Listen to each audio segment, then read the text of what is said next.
Old సిటీపై Hydraa కొరడా బండ్లగూడలో అక్రమ నిర్మాణాల కూల్చివేత అంటూ చూస్తా ఉన్నాం. సో ఓఐసీలకు సంబంధించినటువంటి కాలేజ్ ఒకటి ఉంది, గతంలో చాలా పెద్ద ఎత్తున చర్చకు వచ్చింది కదా. అది ఆల్రెడీ ఇది గూగుల్ శాటిలైట్ ఇమేజ్లో చూస్తేనే అది ఆల్రెడీ చెరువులోనే ఉన్నట్టు చాలా స్పష్టంగా తెలుస్తోంది. మరి దాన్ని ఎందుకు కూల్చట్లేదు హైడ్రా? అన్నీ అక్రమంగా కూల్చుతా ఉంది కదా, మరి ఆ కాలేజ్ ఎందుకు కూల్చట్లేదు? ఈరోజు ప్రభుత్వ భూముల్లో ఈ అనురాగ్కు సంబంధించిన యూనివర్సిటీ బిల్డింగ్స్ ఉన్నాయి, మరి వాటిని ఎందుకు కూల్చట్లేదు? హాస్టల్స్ ఉన్నాయి, మరి వాటిని ఎందుకు కూల్చట్లేదు? కేవలం మీరు సామాన్యమైనటువంటి మధ్యతరగతి వాళ్ళే కూలుస్తారా? బడాబాబులే కూల్చారా? ఈరోజు ఖచ్చితంగా హైడ్రా ఆ దిశగా ప్రయత్నం చేయాలి.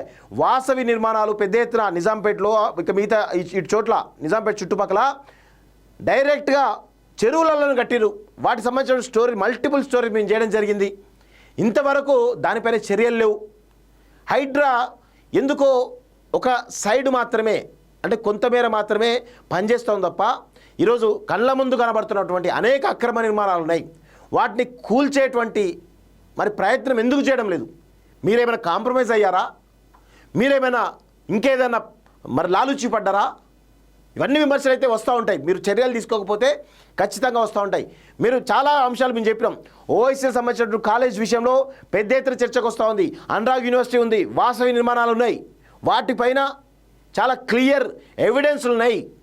మరి వాటిపైన ఎందుకు చర్యలు తీసుకోవడం లేదు హైడ్రా? 100% హైడ్రా చర్యలు తీసుకోవాల్సిందే. అలాంటివి చాలా ఉన్నాయి. విదేశాల్లో ఉన్నత విద్యను చదువుకోవాలని అనుకుంటున్నారా? అయితే వెంటనే ఫ్లైగ్రాడ్ ఓవర్సీస్ ఎడ్యుకేషన్ కన్సల్టెన్సీని సంప్రదించండి. మీ విదేశీ కలలను సాకారం చేసుకోండి. ఫ్లైగ్రాడ్